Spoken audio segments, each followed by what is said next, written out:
ओम शांति। आज का विषय है साइकोलॉजी बिहाइंड इमोशनल सप्रेशन।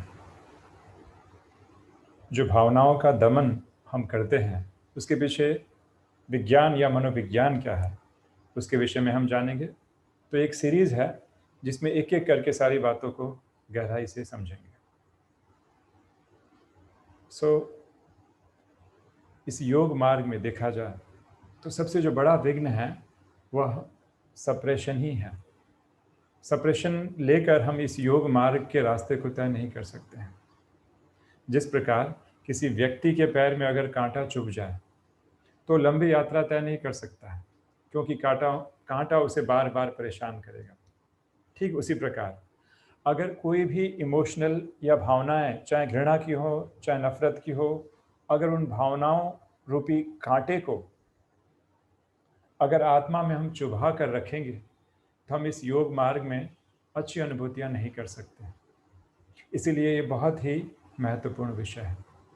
हम में से कई भाई बहन ऐसे होते हैं जो योग जैसे ही करने बैठते हैं उनका माथा या सिर भारी हो जाता है, और उसमें से एक मुख्य कारण सप्रेशन हो सकता है।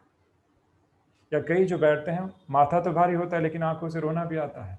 कारण भावनाओं को, नेगेटिव भावनाओं को, या जो हर्ट हुआ है उसको हमने कहीं ना कहीं आत्मा की गहराइयों में सप्रेस करके रखा हुआ है। तो इस सप्रेशन से कैसे मुक्ति पाएं जिससे हमारा योग और भी सरल और सहज हो सके, ये इस सीरीज का उद्देश्य है, जिसमें हम एक एक विषय का मनोवैज्ञानिक विश्लेषण करेंगे, साइकोलॉजिकल एनालिसिस करेंगे। इसीलिए हमें कोशिश करें कि अगर उन ज्ञान बिंदुओं को हम अपनी डायरी में नोट कर सकें तो बहुत ही अच्छा। जैसे कि हम स्लाइड में देख रहे हैं, suppression is like a sleeping volcano. Suppression एक सोए हुए ज्वालामुखी की तरह है जो कभी भी फट सकता है। और फटने के बाद क्या होगा हम स्लाइड में स्वयं ही देख सकते हैं, हमारी किस प्रकार की अवस्था हो सकती है। और अगर बहुत ही तीव्र गति से या तीव्र वेग से फटे तो क्या होगा वो भी हम स्लाइड में देखकर स्वयं समझ सकते हैं। जैसे कि स्लाइड में दिखाया गया है, suppressed emotions are like physical wounds, without proper first aid they never heal. Suppression जो होता है, इमोशनल सप्रेशन होता है एक जख्म या एक घाव की तरह है जो बिना प्रॉपर फर्स्ट एड के हील होने वाला नहीं है। हम ये ना समझे कि हमने भावनाओं को सप्रेस कर लिया है, बिना ट्रीटमेंट के अपने आप वो समाप्त हो गए हैं। जी नहीं, वो आत्मा की अंतर गहराइयों में अभी भी छिपे पड़े हैं एक कांटे की तरह। उन कांटों को निकालना बहुत ज़रूरी है, तभी हमारा मार्ग प्रशस्त हो पाएगा। आगे की स्लाइड में दिखा गया है, unexpressed emotions will never die. They are buried alive and will come forth later in uglier way. Sigmund Freud. तो सिगमंड फ्रॉइड का भी मानना था कि अनएक्सप्रेस जो इमोशन होते हैं वो डीपली बैरिड, दफने हुए रहते हैं। और ये नहीं कि वो मर गए, लेकिन वो जैसे ही ऊपर आते हैं तो बहुत ही कुरूप रीति से ऊपर आते हैं। इसीलिए इनका ट्रीटमेंट बहुत ही आवश्यक है। दिखाया गया है, suppression is like holding a burning coal. जैसे अगर हम बर्निंग कोल को होल्ड करके रखेंगे तो क्या होगा, जैसे जैसे समय बीतेगा वो क्या होगा, एक एक करके परतों को जलाते जाएगा। और वेदना या पीड़ा किसे होगी, आत्मा को होगी। तो इस प्रकार की वेदना लेकर हम पुरुषार्थ को या योग के रास्ते को कैसे प्रशस्त कर पाएंगे, इसीलिए इस विषय पर डिस्कशन बहुत ही इंपॉर्टेंट है। सामने देख रहे हैं, holding on to separation is like this. देख रहे हैं चित्र में कैसे दिखाया गया है। अगर लंबे टाइम तक होल्ड करेंगे तो क्या होगा, स्पष्ट चित्र में दिख रहा है। जैसे एग्जाम्पल के तौर पर कल्पना कीजिए कि इस मोबाइल को हम अपने हाथ में होल्ड करके रखते हैं 5 मिनट, 10 मिनट, 1 घंटा, 3 घंटा, 10 या 15 घंटा। कुछ देर के बाद क्या होगा, उंगलियों में तनाव तो बढ़ेगा ही, शायद फ्रैक्चर भी हो जाए। यह हालत हो सकती है, जबकि हल्की फुल्की वस्तु लग रही है फिर भी। लेकिन लंबे टाइम तक सस्टेन्ड होल्डिंग अगर रहे तो क्या हो सकता है हम देख सकते हैं। तो जब स्थूल वस्तु के साथ ये होता है, तो उसी प्रकार अगर हमने किसी भी भाव, नेगेटिव भाव को अंदर होल्ड करके रखा है, घृणा या आवेश या हेल्पलेसनेस की फीलिंग कि मुझे दबाया गया है, अगर उस फीलिंग को होल्ड करके रखें तो अंदर क्या होगा इसका अंदाज़ा हम स्वयं लगा सकते हैं। और देखा गया, हमने स्वयं भी देखा है, कईयों को जो है हिप्नोथेरेपी दी जाती है और वो सारे इमोशंस जब रिकलेक्ट कराए जाते हैं तो उनके नथुने फूलने लगते हैं, इतना गुस्सा रहता है। या किसी के साथ चाइल्ड अब्यूज़ हुआ है, वो इमोशंस बाहर आते हैं, उनके चेहरे के भाव ऐसे चेंज होते हैं, कोई भी व्यक्ति परख सकता है। इतनी गहराइयों तक लोगों ने उन इमोशंस को होल्ड करके रखा है। तो उसे कैसे मुक्त हो और कैसे उससे मुक्ति पाया जाए, यही हमारा विषय है। आगे हम देख रहे हैं, doing meditation with separation is like this. हम में से कई हैं जो एक हाथ में दोनों लड्डू चाहते हैं, एक तरफ इमोशन को सप्रेस करके भी रखा है और योग मार्ग में आगे भी बढ़ना चाहते हैं। क्या उसका परिणाम होगा? अगर किसी व्यक्ति के पैर में लोहे का गोला, आयरन बॉल बांध दिया जाए और वो पहाड़ी पर चढ़ना चाहता है, आध्यात्मिक क्षेत्र की ऊंची पहाड़ी पर चढ़ना चाहता है, चढ़ पाएगा? वो तो ऐसा ही हुआ कि एक हाथ में दोनों लड्डू हम होल्ड करना चाहते हैं, नहीं होगा। हमें पहले उसे निजात पानी होगी, तभी हम सहजतापूर्वक उस मार्ग पर चल पाएंगे या प्रशस्त कर पाएंगे। तो जैसे कि हम चित्र में देख पा रहे हैं, effect of separation on body या subconscious selecting the body part. इसका मतलब क्या होता है? जैसे कि हम सब जानते हैं कि हमारे पूरे शरीर को सबकॉन्शियस माइंड कंट्रोल करता है। सबकॉन्शियस कंट्रोल्स द बॉडी, और हमारे बॉडी के जितने भी इनवॉलेंटरी एक्शन या वो क्रियाएं जो हमारी इच्छा के बिना, हमारी इच्छाओं के कंट्रोल में नहीं रहती हैं, वो इनवॉलेंटरी एक्शन भी सबकॉन्शियस माइंड ही कंट्रोल करता है। तो अगर हमने इमोशन को सप्रेस करके रखा है सबकॉन्शियस माइंड के अंदर, निश्चित ही है उसका बॉडी पे इफेक्ट होगा ही होगा, कोई डाउट नहीं है। लंबे टाइम जैसे ही बीतता है तो सबकॉन्शियस माइंड कोई ना कोई बॉडी पार्ट को सिलेक्ट कर लेता है, कभी हाथों को, कभी पैर को। जैसे हमने देखा होगा, जब व्यक्ति गुस्से में रहता है तो मुट्ठियां उसकी बंध जाती हैं, सारा इमोशंस मुट्ठियों की तरफ है, पूरा भावनात्मक फ्लो जो है मुट्ठियों की तरफ है। और अगर लंबे टाइम तक रिटेन हो जाए तो कहीं ना कहीं उनके ऊपर असर आएगा, हार्ट के ऊपर असर आ सकता है, अलग अलग ऑर्गन्स पे असर आता है। कईयों को माइग्रेन होता है और खूब ट्रीटमेंट कराते हैं, लेकिन फिर भी उसका कोई इलाज नहीं निकलता, घर वाले काफ़ी परेशान रहता है। आगे जाके मालूम पड़ता है कि ये साइकोलॉजिकल इश्यूज हैं, और मेजॉरिटी ऑफ द टाइम देखा गया ये कल्पना नहीं है।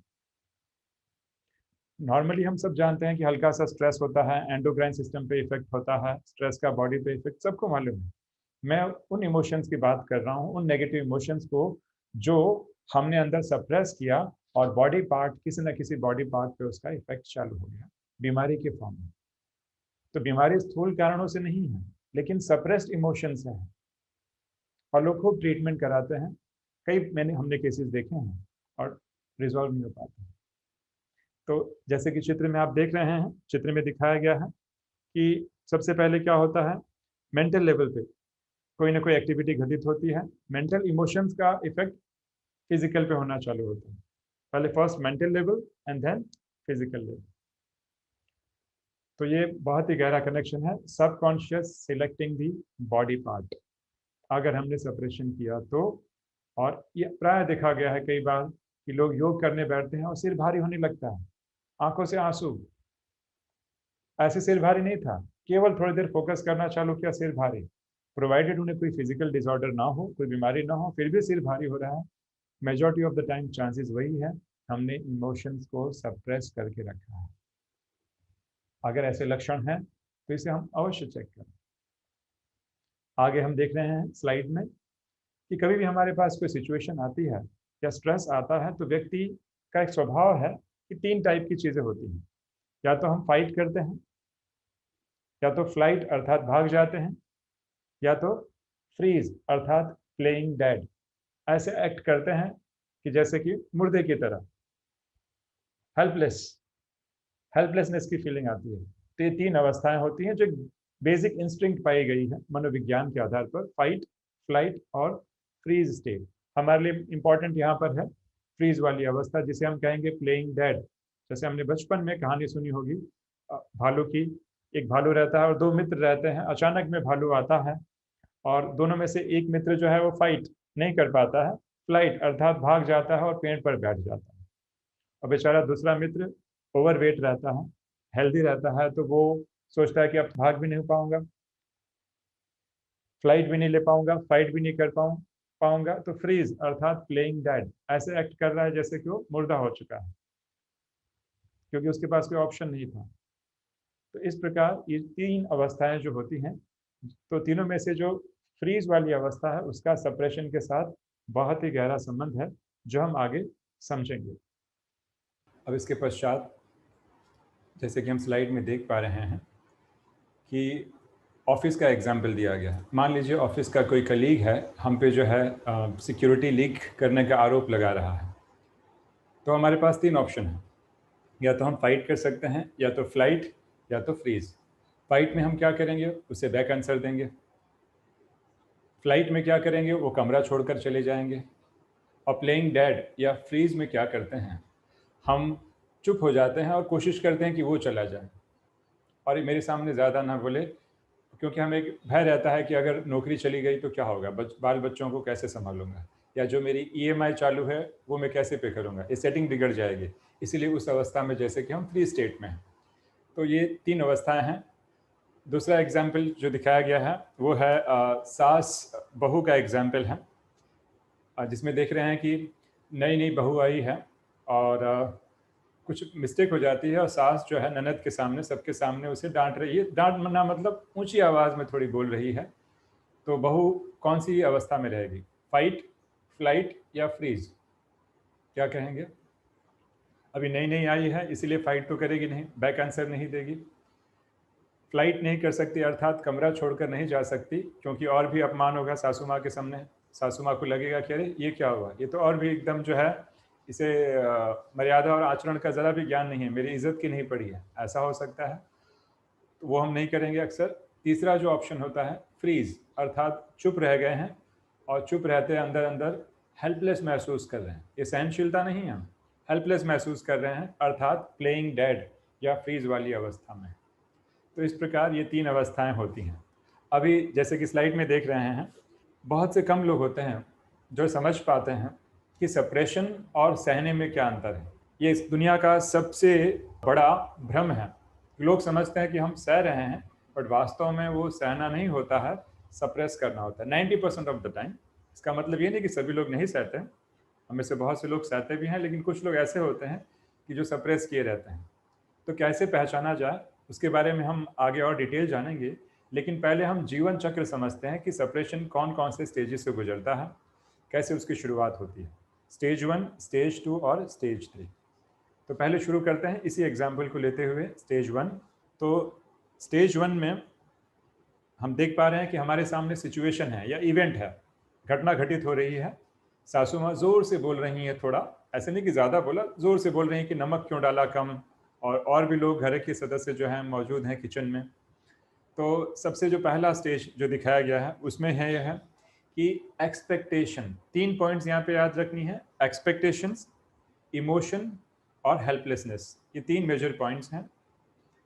एक्सपेक्टेशन अर्थात हम आशाएं रखते हैं किसी न किसी मान्यता के आधार पर, या बिलीफ या मान्यता के आधार पर। वो मान्यताएं कठोर मान्यताएं भी हो सकती हैं, रिजिड और तर्कहीन मान्यताएं हो सकती हैं, इलॉजिकल मान्यताएं हो सकती हैं, वो हम देखेंगे आगे। लेकिन हमारी एक्सपेक्टेशंस के विरुद्ध कोई कर्म कर रहा है, और एक्सपेक्टेशन कोई ना कोई मान्यता पे आधारित होती है। एग्जाम्पल के तौर पे कि इनको सासू माँ को ज़ोर से नहीं बोलना चाहिए, ये हमारी एक्सपेक्टेशन है। और हमारी मान्यता ऐसी है कि नहीं, जो ज़ोर से बोलता है वो अच्छी बात नहीं होती है, ये तो अपमान ही होता है, ये हमारी मान्यता हो सकती है, ज़रूरी नहीं कि हमारी मान्यता सत्य हो। तो expectation on the basis of a belief, बीच में भी इलॉजिकल या इरेशनल हो सकता है, कठोर या बहुत ही रिजिड हो सकता है, पहला। दूसरा स्टेट क्या होगा, जैसे ही हमारी आशाओं के विपरीत, एक्सपेक्टेशन के विपरीत जब कर्म किया गया तो हमें हर्ट की फीलिंग आएगी, या तो हेट्रेड, गुस्से वाले स्वभाव के होंगे, लग रहा है कि हम फेस कर सकते हैं तो हमें गुस्सा आएगा, हेट्रेड आएगा या तो हर्ट की फीलिंग होगी। ये दूसरी पॉइंट हुई। और तीसरी, इसके साथ साथ एक और फीलिंग विद्यमान रहती है जिसे हम कहते हैं फ्रीज वाली state. Fight, flight and freeze वाली स्टेट यहाँ पे आ जाती है और हम अपने आप को हेल्पलेस महसूस करते हैं, जबकि हम हेल्पलेस है नहीं, लेकिन हेल्पलेस महसूस करते हैं। तो ये तीन चीज़ें एक साथ चलती हैं पहले वाली स्टेज में, स्टेज 1, जिस समय घटना घटित हो रही है। अब हम स्टेज 1 से हम जाएंगे स्टेज 2 पे। अब आगे क्या होता है, तो स्टेज 2 में हम देख पा रहे हैं यहाँ पर थॉट्स और फीलिंग लेवल पर सारी क्रियाएं घटित होती हैं। यहाँ पे जो घटना घटेगी थॉट्स और फीलिंग लेवल पे चेंजेस नज़र आएंगे। याद रहे, थॉट्स अलग होती हैं, फीलिंग्स अलग होती हैं। तो क्या अवस्था है, स्टेज पे लिखा गया है बाप समान स्टेज है और डाइवर्जन स्टेज है। बाप समान मतलब आध्यात्मिक रीति से बाप नहीं, बाप का मतलब होता है बैकग्राउंड ऑटो प्रोसेसिंग। कहीं ना कहीं मस्तिष्क में जो घटना घटी है, घटना तो घट चुकी है, लेकिन उसकी प्रोसेसिंग, उसका चिंतन, रूमिनेटिंग थॉट्स, बार बार वही विचार आते हैं। और हमें सिर्फ विचार नहीं आते, विचार के साथ इमोशंस भी होती हैं, भावनाएं भी होती हैं, केवल विचार नहीं होते हैं। हर विचार के साथ कुछ ना कुछ इमोशंस जुड़े रहते हैं। तो बार बार वो विचार आते हैं और हमें ना चाहते भी कॉन्शियसली या अनकॉन्शियसली हम उसे रिपीट करते रहते हैं और वो पीड़ा की महसूसता होती रहती है। स्टेज में पीड़ा की मात्रा बढ़ती ही जा रही है, एक्सट्रीम होती जा रही है, क्योंकि ऑटोमेटिक बैकग्राउंड प्रोसेसिंग चलते जा रहा है। और हम इसमें क्या करते हैं, डाइवर्जन मैकेनिज्म यूज़ करते हैं, चीज़ों को इग्नोर करते हैं, क्योंकि हमें फीलिंग बहुत गंदी लग रही है, अच्छी नहीं लग रही है, इमोशंस अच्छे नहीं लग रहे हैं, तो हम इसे इग्नोर करते हैं, डिनाई करते हैं, डाइवर्जन मैकेनिज्म यूज़ करते हैं, डाइवर्ट करने की कोशिश करना हम चालू कर देंगे, इसे बचेंगे, बचने की कोशिश करते हैं, जो कि यथार्थ नहीं है। हमें स्टोरी को क्लोज करना चाहिए था, लेकिन क्लोज ना करके हम उसे डिनाई कर रहे हैं, इग्नोर कर रहे हैं और अलबेले बन रहे हैं। हमें चाहिए कि हम क्लोज करें, लेकिन क्लोज नहीं कर रहे हैं। ये होती है सेकेंड लेवल वाली अवस्था, जो थॉट लेवल पे सारी घटनाएं घटित हो रही हैं, जो हम देख पा रहे हैं हम। तो इस प्रकार इस स्टेज में, सेकेंड स्टेज में हम मेंटली एग्जॉस्ट हो जाते हैं, पूरी तरह से थक जाते हैं। बिकॉज कारण क्या होता है, बैकग्राउंड ऑटो प्रोसेसिंग चालू है, इमोशन एक्सट्रीम लेवल पे हैं, हम डाइवर्जन मैकेनिज्म यूज़ कर रहे हैं, तो थॉट और फीलिंग लेवल पे सारी घटनाएं घट रही हैं स्टेज 2 में। अब हम आते हैं स्टेज 3 में। स्टेज 3 में अभी हमारे बिहेवियरल, हमारे करने में, कर्मणा में सारी चीज़ें दिखनी चालू हो जाएंगी। क्या क्या चीज़ें दिखेंगी, एक बार देखते हैं। स्टेज 3 में हम कहीं ना कहीं दो चीज़ें करेंगे। मास्किंग करेंगे, अपने आप को बहुत अच्छा दिखाने का कोशिश करेंगे बाहर से, एक मास्क पहन के, क्योंकि ये तो बोल नहीं सकते हैं कि सासू माँ मुझे बड़ी चीज़ें खराब लगी हैं। बाहर से स्माइल करेंगे और अंदर अच्छा फील नहीं हो रहा है। तो मास्किंग एक पहला लक्षण है जो हम देख पा रहे हैं। साथ ही साथ जो है, हम बहुत सारे एस्केप बिहेवियर अपनाएंगे। एस्केप बिहेवियर मतलब क्या होगा, बच तो रहे हैं हम मेंटल लेवल पे, अब बिहेवियरल लेवल पे आकर, क्योंकि हमें अच्छा नहीं फील हो रहा है, बहुत गंदी वाली फीलिंग आ रही है, लंबे टाइम तक टीवी देखेंगे, फिर यूट्यूब के वीडियो सर्फ कर रहे हैं, फेसबुक पे बैठे हैं, इंस्टाग्राम पे बैठ रहे हैं, टाइम पास हो रहा है। क्यों? क्योंकि अभी अंदर अच्छा नहीं लग रहा है। तो पहले थॉट और फीलिंग लेवल पे था, स्टेज 3 में बिहेवियरल लेवल पे आ गया, मास्किंग भी हो गई, अब बिहेवियरल लेवल पे चल रहा है और सारी घटनाएं घटित हो रही हैं। अब एक्सट्रीम इसमें क्या होगा, अगर ऐसे ही चलते रहा तो हम कहीं ना कहीं, इसका अंतिम स्टेज ये हो जाएगा, वो सारी घटनाओं का असर हमारे बॉडी पे पड़ना चालू हो जाएगा। अब हो सकता है बैकग्राउंड प्रोसेसिंग ना हो, लेकिन इमोशन को हमने स्टोर कर लिया है, तो हमारे शरीर पे उसका इम्पैक्ट या उसका असर दिखना चालू हो जाएगा, हमें पता भी नहीं पड़ेगा। और हम शब्द यूज़ करते हैं कि जब किसी और को भी हम उसी पीड़ा में देखेंगे, ननद है, ननद नहीं, दूसरी छोटी बहू है, उसके साथ भी यही हुआ, तो उसकी पीड़ा को देख हमारी पीड़ा जो हम एक्सप्रेस नहीं कर पा रहे हैं डबल हो जाती है, हम प्रॉपरली सिचुएशन को डील नहीं कर पाते। जैसे जिसे मैं कहता हूँ सेलिब्रिटी क्राइंग। सेलिब्रिटीज जो आते हैं स्टेज पे, किसी दूसरे की परफॉर्मेंस को देखकर वो खुद रोने लगते हैं, भावात्मक या भावनात्मक पहलू उनका उजागर हो जाता है। क्यों? क्योंकि इन्होंने भी कहीं ना कहीं उस इमोशन को अंदर सप्रेस करके रखते हैं और उस सामने वाले में अपनी कहानी वो ढूंढते हैं और देखने लगते हैं। तो ये होती है सप्रेशन की तीसरी अवस्था, जिसमें आदमी का कंप्लीट जैसे कि ब्रेकडाउन हो जाता है और बिहेवियर में चेंजेस आ जाते हैं। लोगों को समझ में नहीं आता कि ये क्या कर रही है, पति को समझ में नहीं आएगा कि क्यों ये सब घटनाएं घटित हो रही हैं, लेकिन उसके पीछे की एक लंबी कहानी है। तो इस प्रकार हम देख रहे हैं ये तीन अवस्थाएं, सप्रेशंस की होती हैं। अब प्रश्न ये उठता है कि हम कैसे जानें कि सप्रेशन वाले लोग कैसे होते हैं या हमारे अंदर वो लक्षण विद्यमान है कि नहीं, कैसे जाना जाए? इसका पहला सिम्टम्स ये होगा कि जो सप्रेशन वाले होंगे वो पर्सनालिटीज़ इंट्रोवर्ट टाइप होते हैं लोग, ज़्यादा बोलते नहीं हैं लेकिन अंदर ही अंदर सारी चीज़ें चलती हैं। इंट्रोवर्ट टाइप का मतलब ये हुआ they are more conscious about that image, image conscious बहुत ज़्यादा रहते हैं और इमेज कॉन्शियस ज़्यादा रहते हैं और अपनी भावनाओं को एक्सप्रेस नहीं कर पाते। सप्रेशन की अक्सर प्रॉब्लम उन लोगों को होती है जो भावनाओं को जल्दी एक्सप्रेस नहीं कर पाते हैं। क्यों? एक्सप्रेस करेंगे तो पता नहीं लोग हमारे बारे में क्या सोचेंगे। इमेज कॉन्शियसनेस, याद रहे, इमेज कॉन्शियसनेस और ईगो अलग अलग चीज़ें होती हैं। इमेज कॉन्शियसनेस को बाबा मुरलियों में कहते हैं देहभान, देहाभिमान कहते हैं बाबा मुरलियों में। तो अक्सर जब हम अभिमान शब्द सुनते हैं तो हमारे मन में आता है ईगो या घमंड। जी नहीं, ईगो या घमंड वो तो आप व्यक्ति के चेहरे से दिख जाता है, उसके बोलने के शैली से या उसके बॉडी लैंग्वेज से दिख जाता है। वो घमंड और ईगो तो एक अलग बात है जो कोई भी देख सकता है। लेकिन यहाँ पे जो मैं कहा जा रहा है देहाभिमान, अर्थात देहाभिमान मतलब सटल फॉर्म ऑफ ईगो। और ये वो लोग होते हैं जो बड़े सॉफ्ट स्पोकन होते हैं, थैंक यू सॉरी बोलने वाले लोग होते हैं, बड़े ही सॉफ्ट और डेलिकेट लोग होते हैं। और उनकी बेसिक जो निशानी होती है वो होती है हर्ट होने की संस्कार। ये लोग ये इस प्रकार की पर्सनालिटीज इमेज कॉन्शियसनेस होती है। और बाबा ने मुरली में कहा हुआ है कि जो अभिमान रहेगा तो उसे अपमान की फीलिंग ज़रूर आएगी। तो अगर हमारे अंदर हर्ट होने की प्रॉब्लम है, संस्कार हैं, कुमारियों के अंदर अक्सर करके देखा जाता है, अगर इस प्रकार के संस्कार हैं, अच्छे संस्कार भी होते हैं, पर अगर हर्ट होने के संस्कार हैं मतलब संभावना है कि हम भी सप्रेशन के शिकार हैं। हम एक्सप्रेस नहीं कर पा रहे हैं। क्यों?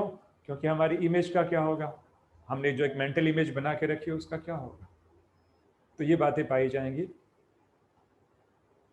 ये बेसिक लक्षण जिससे हम आइडेंटिफाई कर सकते हैं कि सप्रेशन की प्रॉब्लम है या नहीं है। और क्या इनके संस्कार होंगे? दूसरे संस्कार होंगे कि हमेशा ये उस प्रकार के लोग होते हैं जो गुडी गुडी सब जगह अच्छा ही अपने आप को प्रोजेक्ट करते हैं। सब कुछ अच्छा चल रहा है, मास्किंग पहन लेते हैं, सब अच्छा चल रहा है, बट मास्क पहनते पहनते कभी तो थकेंगे। और फिर क्या होता है, मास्क इतना पहनना पड़ता है, लोग उनसे संतुष्ट रहते हैं, कई लोग उनके झांसे में आ जाते हैं, समझते हैं कि हाँ ये तो बहुत अच्छा है, कितने खुश हैं, अंदर कितने खुश हैं उनको ही मालूम है। तो लोग झांसे में आ जाते हैं और मास्क पहनते पहनते इतना ज़्यादा हो जाता है कि ऐसे लोग अपनी आइडेंटिटी भूल जाते हैं। I will call it as identity crisis.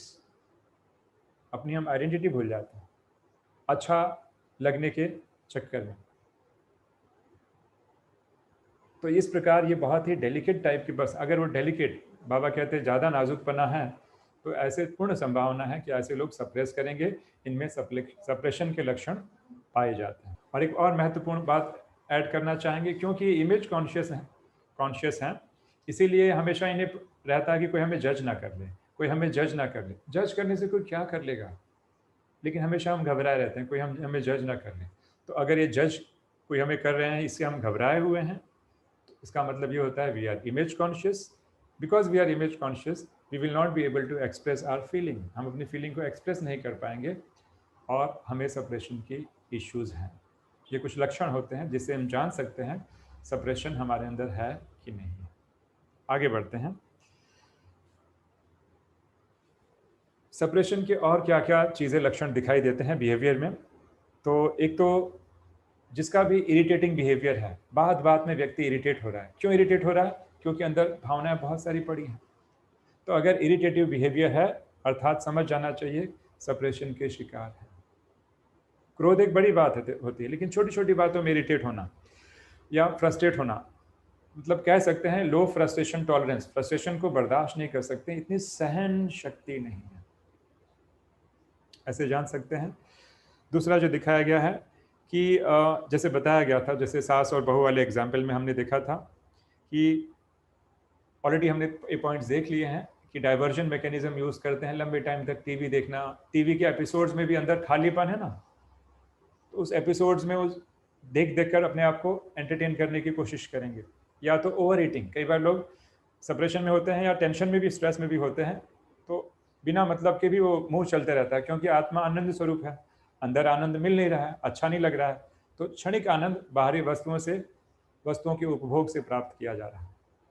और जैसे हमने बताया सेलिब्रिटी क्राइम, दूसरों की भावनाओं को अपने साथ रिलेट कर पाना, ये भी कुछ लक्षण जो है पाए जाते हैं जो व्यक्ति सप्रेस्ड या इमोशन को सप्रेस करता है। तो ये कुछ इनडायरेक्ट लक्षण भी देख सकते हैं, बहुत ज़्यादा टीवी देखना, फेसबुक पे रहना, इंस्टाग्राम पे रहना, ये सारे सिम्टम्स सप्रेशंस के होते हैं। तो इस प्रकार आज के इस सेशन में हमने सप्रेशन क्या होता है, इसकी क्या स्टेजेस होती हैं, क्या लक्षण होते हैं, वो हमने जाना। अभी हमारा होमवर्क ये है कि हम स्वयं में पता करें कि अगर हमारे अंदर ये सिम्टम्स हैं, सप्रेशन के लक्षण हैं, तो कौन कौन से लक्षण हैं, स्वयं ही हम डायरी में नोट करें ताकि इसका हम बहुत अच्छे से एनालिसिस कर पाएँ। एक तो ये बात है, और दूसरा, हम में से बहुत सारे लोग हैं जो सप्रेशन और सहनशीलता को एक समझते हैं। क्या दोनों एक हैं कि दोनों में अंतर है? ये बहुत ही महत्वपूर्ण विषय है। इसीलिए हम इस पे भी चिंतन करेंगे कि सहनशीलता और सप्रेशन में क्या अंतर है। कई बार हम इमोशन को सप्रेस कर लेते हैं, अंदर ही खलबल जो है मची रहती है, बौखलाहट मची रहती है, और हमको लगता है हमने तो सहनशीलता का पाठ पक्का किया। क्या इसे सहनशीलता कहेंगे? तो सप्रेशन और सहनशीलता में क्या अंतर है, इस ज्ञान बिंदु पर भी हम चिंतन करेंगे। अभी हमें दिखाया जा रहा है एक छोटा सा वीडियो क्लिप, महाभारत का ये सीन है जिसमें बताया गया है कि पांडवों को द्रौपदी का इंसिडेंट सभी जानते हैं, क्योंकि एक पुरुष के लिए सबसे बड़े से बड़ा जो है एम्बेरेसिंग मोमेंट क्या हो सकता है, सबसे बड़े से बड़ी घटना क्या हो सकती है, मृत्यु हो सकती है। लेकिन एक नारी के लिए सबसे बड़ा एम्बेरेसिंग मोमेंट उसकी लाज हो सकती है, और द्रौपदी का चीरहरण एक ऐसे ही घटना का परिचायक है। तो इसमें दिखाया गया है कि कैसे द्रौपदी कई वर्षों की सप्रेशन या सप्रेस्ड इमोशन को लेकर उस सप्रेशन की अग्नि में जल रही है। हम देखेंगे उस क्लिप में, क्योंकि बताते हैं कि 12 वर्ष का वनवास और 1 वर्ष का अज्ञातवास, तो लगभग 13 वर्ष तक इस सप्रेशन को लेकर, एक बदले की भावना, इमोशंस को, नेगेटिव इमोशंस को लेकर द्रौपदी एक पीड़ा, एक विष को सह रही है अंदर। तो वो एक इंसिडेंट दिखाया गया है, छोटा सा वीडियो क्लिप दिखाया जाएगा, हमें बड़े गौर से देखना है, और इसको कैसे इससे मुक्ति पाए द्रौपदी। अगर कोई उस द्रौपदी के स्थान पर होता तो क्या सोचा जाता, या क्या तरीके से उस सप्रेशन से आज़ादी या मुक्ति या निजात मिल सकता, इस पे भी हम चिंतन करेंगे। तो चलिए देखते हैं छोटा सा एक वीडियो क्लिप, फिर सत्र की इस सीरीज की जो है फर्स्ट पार्ट की जो है हम समाप्ति करेंगे। ओम शांति। हे केशव,